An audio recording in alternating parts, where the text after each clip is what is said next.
जो चाहे कल्याण। दो बातों को याद रख, जो चाहे कल्याण, नारायण एक मौत को, दूजे श्री भगवान।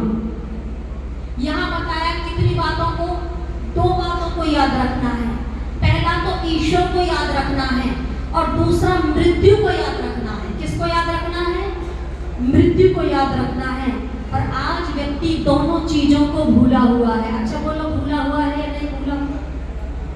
भगवान कब याद आता है? जब परेशानी आती है, दुख आता है, तो वो परमात्मा को याद करता है। और यदि व्यक्ति के जीवन में शायद दुख ना आए तो हो सकता है वो परमात्मा को याद भी ना करे। दुख आने पर याद करता है। जब सर पे मुसीबत आती है तो कहते हैं प्रभु कष्ट हरो, और जब चैन से दिन कटते हैं तो चाहे कुएं में भगवान पढ़ो।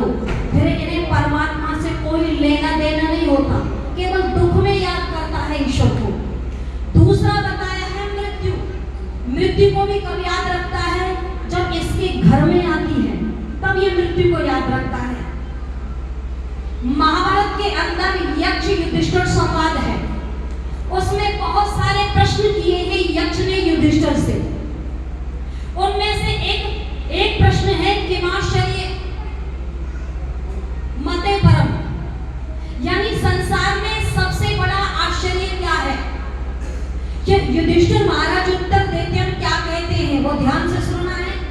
उत्तर में कहते हैं लोग देख रहे हैं, आज पड़ोस में मृत्यु आई है, आज मेरे संबंधी की यहाँ भी मृत्यु आई है, आज मेरे इधर भी आई है, उधर भी आई है, लेकिन फिर भी व्यक्ति आंखों को बंद करके और कानों को बंद करके ऐसे पड़ा हुआ है जैसे इसे मृत्यु नहीं आनी।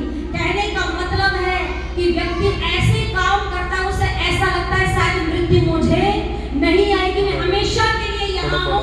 तो युधिष्ठिर महाराज कहते हैं ये सबसे बड़ा आश्चर्य